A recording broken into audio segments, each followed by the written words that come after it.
কি অবস্থা সকলের? ভাই একটা তথ্য দেওয়ার জন্য আসলাম।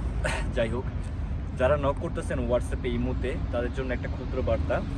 যাদের অন্তত 6 মাসের উপরে ইকামা মেয়াদরা আছে, প্লিজ তারা এখানে আসতে পারবেন, মানে একটা প্রসেস করা যাবে, ঠিক আছে?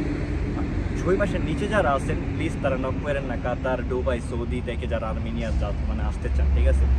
সৌদি থেকে আরেকটা সমস্যা, যাদের ইকামা কার্ড আছে আর পাশাপাশি এক্সিটিং পেপারটা আছে, ঠিক আছে? সো এই দুইটা জিনিস যদি ম্যানেজ করতে পারেন সৌদি থেকে পসিবল, ওকে?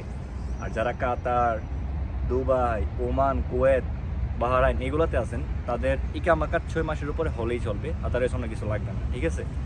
সো অযথা যারা 6 মাসের নিচে মেয়াদ, তারা আমাকে নক করে প্লিজ ভাই বিরক্ত করবেন না, বিকজ অনেক মেসেজ, কার মেসেজ ছেড়ে কার মেসেজ রিপ্লাই দেবো ভাই বলেন?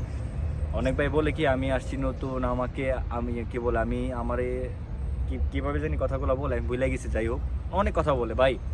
আমি যাই হোক মানুষকে যতটুকু পারি হেল্প করার চেষ্টা করতেছি, ঠিক আছে? সো আপনাদের কাছে যদি ভালো না লাগে আমার ভিডিওকে অ্যাভয়েড করবেন প্লিজ, আমার ভিডিও নিয়ে মন্তব্য করা থেকে বিরত থাকুন, ঠিক আছে? আমার সম্বন্ধে কোনো রকম বাজে কোনো তথ্য যদি কারো কাছ থেকে পান, তখন আমাকে কমেন্ট করেন ভাই এমন একটা তথ্য বা এমন কাজ আপনি একজনের সাথে করছেন। সো তখন আমি মেনে নিব যে না আসলে আমি খারাপ, কিন্তু আমি কোনো খারাপ কাজ করিনি বা এখন পর্যন্ত করার চেষ্টা করিনি আর ফিউচারে করব না। সো আমাকে আপনারা বাজে মন্তব্য কেন করবেন? করার তো কোনো অধিকার নাই আপনাদের, ঠিক আছে? যদি আপনারা আমার মতো হতে চান, আমার মতো হয়ে দেখান, ঠিক আছে? অযথা মন্তব্য করে মানুষকে খারাপ গালাগালি করে এগুলো কী লাভ আপনাদের ভাই বলেন? যাই হোক, যাদেরকে বলছি তারা হয়তো বা বুঝে যাবে যদি আমার এই ভিডিওটা তারা দেখে থাকে।